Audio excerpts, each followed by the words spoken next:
Okay, so I'm feeling like yapping today. So time for my Let's Talk series. And I've actually been pulling this off for some time now. I've been wanting to talk about my journey with alcohol. Yeah, I've been thinking about it for months, maybe years, about how to talk about it and to share it on the online platform. What prompted me to share now is that I recently joined a Hmong sobriety Facebook group founded by Dr. Joe Yang, Koo, and Shandy. And yeah, so the purpose of this platform is, and I wrote some notes, is created for peer-to-peer support and conversations and resources on sobriety and healing. Recently, there was a prompt that asked, what experience do second generation Hmong Americans identify as contributing to their alcohol and substance use? And it took me a minute to reflect on this question and think about it, because the journey I've had with alcohol was, I hate to admit it, but a kind of a long one. It lasted a long, like about a decade. And so I wanted to share my response with you all. And so on this page, it's live and it's public. And if you want to join, feel free. You're on your sobriety journey or you're curious about sobriety.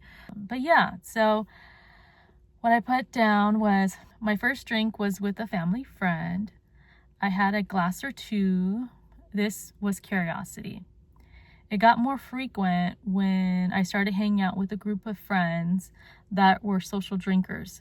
So similar to Chu, which is one of the participants that responded as well.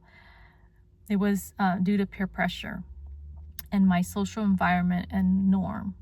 Then the dependency for it in order to hang out and be more me and let loose came into the picture. Then I started using it to cope. After a long week of work, I'll have a few glasses to relax. Reflecting now, I lack agency and healthy coping skills.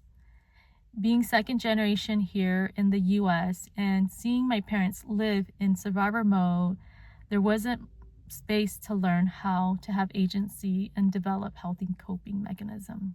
There's a lot to unpack there. I feel like I was really brief and I can elaborate more per section. But I'll elaborate on this section about using alcohol to loosen up and be more me. And I put quotation there because when I would drink alcohol back then, I thought that the alcohol helped me be more me, which in hindsight, I don't know why I thought that way, because I don't really have control over my behavior, my reaction, kind of just behaving on a whim. I think for me at least, and this is my own experience, growing up in a Hmong American family, second generation, my parents were new to the country and they had to learn and adapt to the culture of the country, how to make a living. And so a lot of that time I spent watching my parents in survivor mode. So there wasn't a lot of room for us to do much other than try to make ends meet. There wasn't room for character development. There wasn't room for hobbies. There wasn't room for me to express myself. So in my early adult years, being in social settings was challenging for me. I wasn't sure how to interact with other people. I wasn't sure who I am and my authenticity. And so the alcohol helped me loosen up. And I liked the way I was with alcohol. I felt like I was more brave. I was more outspoken and I could carry conversations. So I thought. in my reflection, I talked about how it started with curiosity, and then as I noticed that the alcohol was making me more brave and more me, and it's not funny, because this journey was a really difficult journey. It was hard for me to overcome and see myself at the other side of it. Like, full disclosure, I'm not fully sober.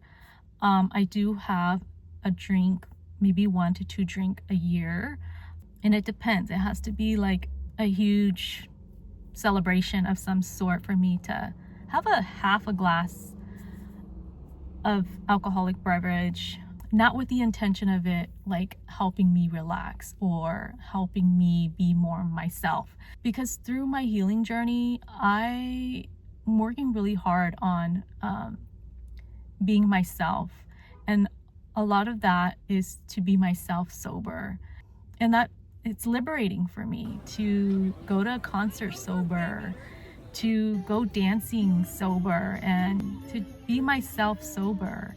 I actually can remember my night. I could be more fully present without alcohol. I can engage and interact and connect with my loved ones a lot better without alcohol. I mean, there's so many benefits, even health-wise. Like, I can sleep better.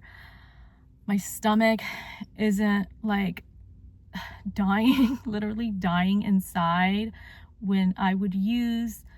I mean, that's one of the biggest contributing factor, was how my health was deteriorating while I was using, and I could feel my insides, my gut, just, I don't know, super out of whack.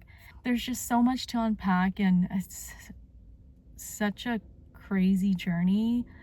This is just like a little bit of the surface of how alcohol impacted me and why I was using.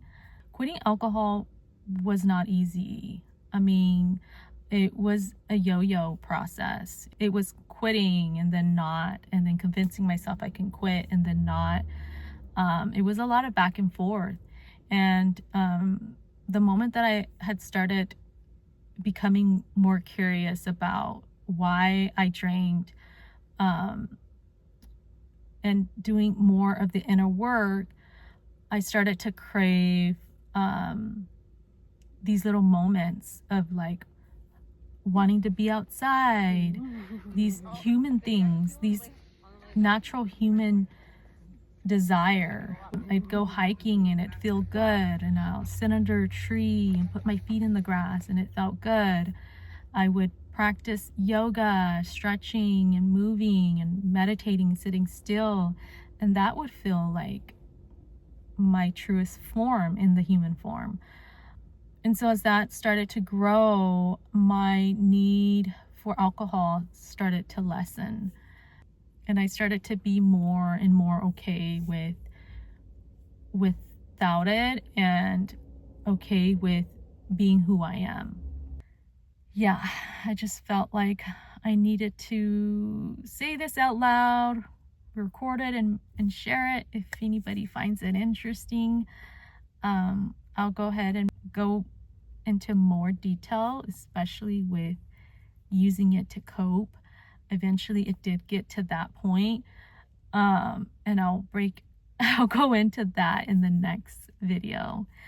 Thank you so much for tuning in, listening to this conversation that I'm having with myself, but eventually with you, because hopefully you can engage in the comment. Let's have a conversation about this. Yeah. Okay, I'll see you in the next video. Bye.